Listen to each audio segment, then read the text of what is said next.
Today, I'm going to be sharing with you 5 low-cap gaming altcoins which are ready to explode this crypto bull run and potentially make millionaires. If that sounds interesting, guys, please make sure to leave a like on the video and subscribe if you are brand new, and we'll get straight into the video. So, you guys know, if you watch the channel a lot, I talk about gaming cryptos very frequently. It's one of the sectors in crypto which I'm most bullish on because of the fact that it onboards many retail investors into crypto. DeFi, real world assets, and many other sectors are much more boring when it compares to gaming as a sector. So for me, it's going to be one of the main sectors that retail FOMO into. I see it kind of like meme coins, but with utility. So these are some of the things that I look for when it comes to gaming cryptos in particular. Simple to play, a wide target market, right? I like games that are wide ranging in the market that they are targeting. I want games that will be played by young people, old people, men, women, everyone, because at the end of the day, that increases the amount of people who are actually going to buy the token. If a gaming project is very, very niche, such as a Star Atlas game or many other games, it's not really going to be wide ranging to millions and millions of players, just in my opinion, right? They can still do very well, but usually you want a game which is going to be played by everyone. Some of the most popular games in the world were very, very simple games, such as Candy Crush, 8-Ball Pool, and many other games out there. Another great benefit is if it's cross-platform.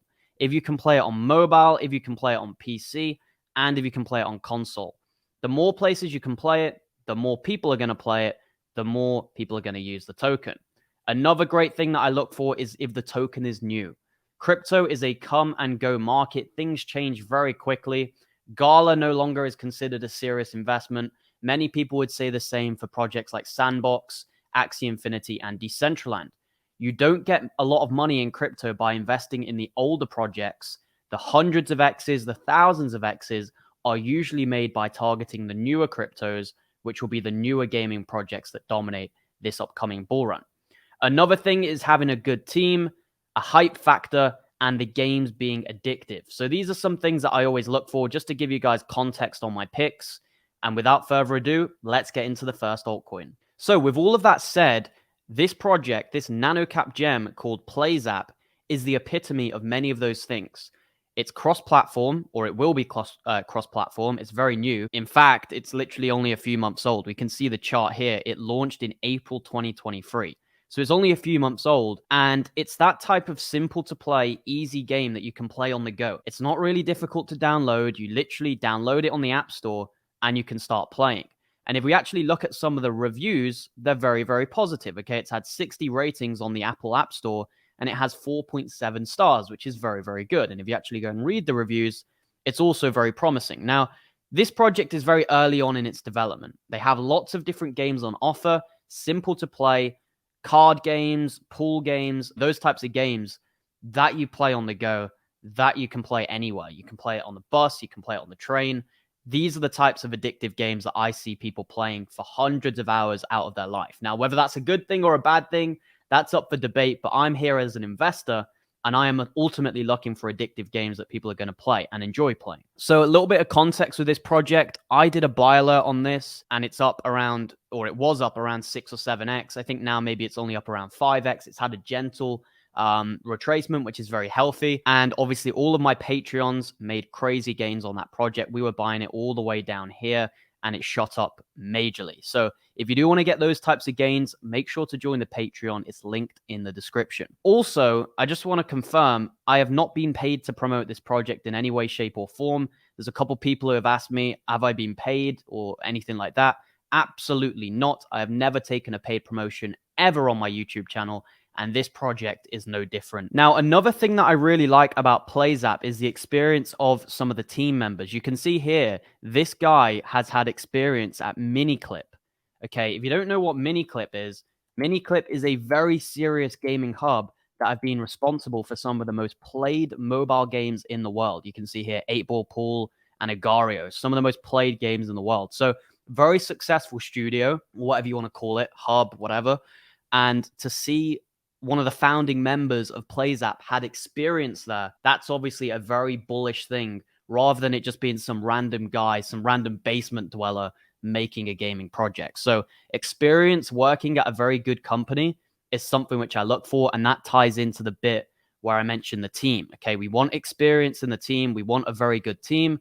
And talking about that, I'm moving on to the next project, which is Hello Token. Hello Labs is a absolute gem. Now, it's not wholly gaming. There's much more than just gaming. It also has a Killer Whales TV series, which is a bit like Sink or Swim, a bit like Shark Tank, but with crypto Web3 companies. Now, today I'm in particular going to talk about the gaming side of things.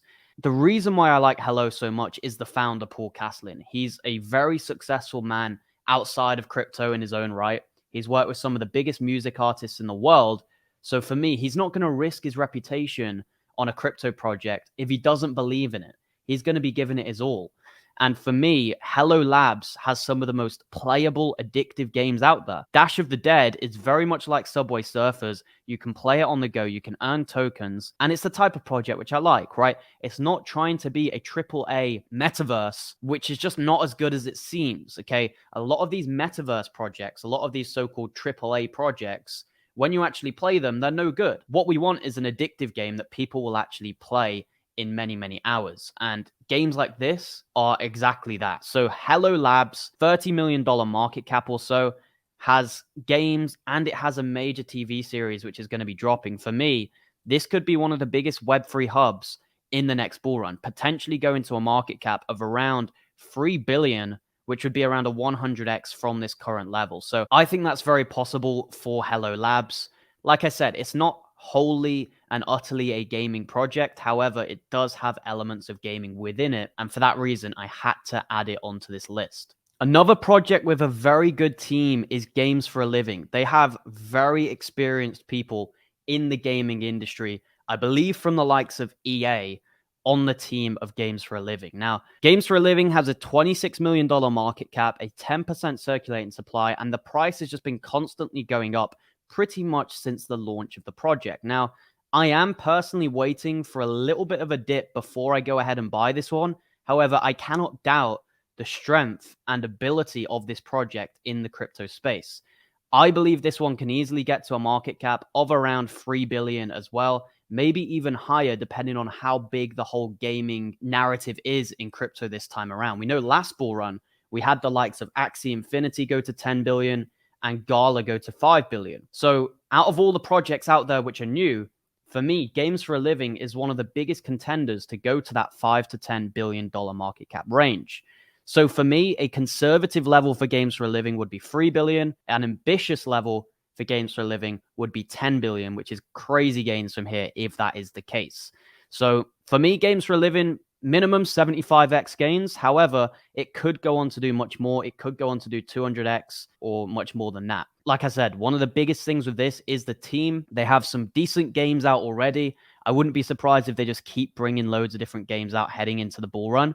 But Games for a Living is a very serious gaming project, one of the best ones out there right now. So I definitely add it to your watch list and do some research on it. The next project is Myria, and this one launched around the same time as Games for a Living, but for whatever reason, it's had pretty bearish price action. It's been on its way down for quite a while, and I believe it's now getting to a point where it would be a very sensible buy, in my opinion, or at least a DCA. And that isn't financial advice, and neither is anything else in this video. Myria has a market cap of just 6 million with very solid fundamentals and a also very good team. It has an 8% circulating supply, so we are going to see some reasonable dilution, but you guys are going to see there's a reoccurring theme with gaming projects. Many of them don't have the best tokenomics. And for me, although that's a downside, I believe the demand is going to massively outweigh the supply, and therefore it's not too much of a worry for me. Myria has some of the coolest looking games. The only problem is none of them are out yet. So it's still quite a speculative play, but I see Myria as potentially like a Gala. If we look at the price action for Gala last bull run, it did take until around after the halving, I believe 2025 November, until it really started to take off. It was pretty flat throughout all of 2020 and a lot of 2021, if I'm right. So for me, Myria is the type of project which hasn't taken off yet, but when the bull run hits, it could be one of those projects that really takes off, especially if they start releasing a large contingent of their games. So Myria, absolute gem of a project. And you're buying it at a very, very low size. $6 million market cap is tiny. When you just do some basic maths on this, if this goes to around 6 billion, you're getting a 1000x on the market cap. Now, of course, there's going to be some dilution. So maybe a 1000x is only a 200x or a 300x. But still, guys, those are ridiculous gains that you really can't get anywhere else. So for me, Myria is a great project. Although the chart has been bearish, there's no real reason other than just dilution and the fact they haven't released games as to why it's bearish. I think it will recover. It's just going to take time. Maybe it continues sideways until around the halving. Maybe after the halving, we start to see the demand increase and we'll see a huge pump with Myria. And the final project on this list is Fabwelt, which again is a very, very small market cap. I believe it may be the smallest on the list, $2 million market cap, and pretty good tokenomics in this sense of 45%. So basically half of the supply is already out. Now, my Patreons are buying Fabwelt at very low prices. I do believe they are up multiple X's on their money. However, it is starting to see a retracement, which is pretty healthy when you consider it. You don't just want a chart to keep going up and up and up because it's probably going to go down just as hard. So to see a retracement is quite healthy for Fabwelt. If you do want to buy it, it's only on PancakeSwap, Bitmart, and BitTrue. So you can see this two ways. You can see this as bullish because it's still in its development phase and there's still going to be multiple catalysts to pump it along the way, such as exchange listings, such as a KuCoin listing, a MEXC, or a Gate.io. Or you could see this as a lack of seriousness with the team. Personally, I don't believe the latter. I think the first one is true. You've got to consider that this project literally launched at the very beginning of the bear market. So it's had a whole bear market, and they probably wanted to save some of those catalysts towards the bull run so that they have more of an effect, right? If you do an exchange listing in the depths of the bear market, it's not really going to have much effect on the price. If you start doing them heading into the bull run, that is when they have much more of a huge kind of money inflow effect because everyone's waiting for those events in the bull run. In terms of what Fabwelt is, it is a gaming hub with multiple different games. Now, I wouldn't put Fabwelt on the quality level of a GFAL or a Myria, but what I would say is it still has easy 100 to 200x potential. I personally don't think Fabwelt is going to get into the billions. I don't think they've right now got kind of like the quality of games or the marketing to get to like a $2 to $3 to $4 billion market cap. But where I do see it going is to a 200 or 300 or $400 million market cap, which would still be very lucrative returns. And the reason for that is because there's not going to be much dilution. So a 200x on this will probably be more like a 100x, whereas a 200x on Myria is probably going to be more like a 50x. So you need to understand, guys, the differences in the gains that you'll actually make on price when you consider dilution as a factor. One thing I do like about Fabwelt is the range of different games they have. Arsenal is actually a very good quality game. A lot of people are playing it and a lot of people are just enjoying the game. But they also have different types of games such as Fanwelt, which is like a sports fantasy game, and H2O, which seems to be like some sort of boat racing game. So very wide-ranging games. Again, tying into that whole narrative of a wide target market. So you guys can see these are my picks for the bull run. Some are better than others, clearly, I would say. But at the end of the day, you want a diversified portfolio. Some of these degen ones, such as Fabwelt with a $2 million market cap, all they need to do is maybe hire a few more staff members, improve their team a little bit, and that can take it onto that road of becoming on the lines of a games for a living, a gala, or a more serious project. So I still think these types of projects can do very good gains. And guys, they don't have to go to tens of billions of market cap for you to make a 100x on these. Like I said, $300 million market cap or a $400 million market cap for Fabwelt is going to make you 100x. So it doesn't need to go to the billions. Some of the other projects, like a Games for a Living, does need to go to the billions because it's bigger in market cap and it's going to have more dilution. So understand the subtle differences between different market caps, different circulating supplies, and I think you guys will be destined for greatness when it comes to the bull run. Thank you guys all for watching this video. If you haven't already, make sure to go ahead and check out my Patreon page. People are flocking in. It's becoming very, very popular. We have over 550 members. If you include people who are also paying through crypto. Right now, the boss tier is sold out. I may be adding some new places soon, but right now it's just on halt. But for now, there's still 2 tiers that are currently open. So grab them while you can.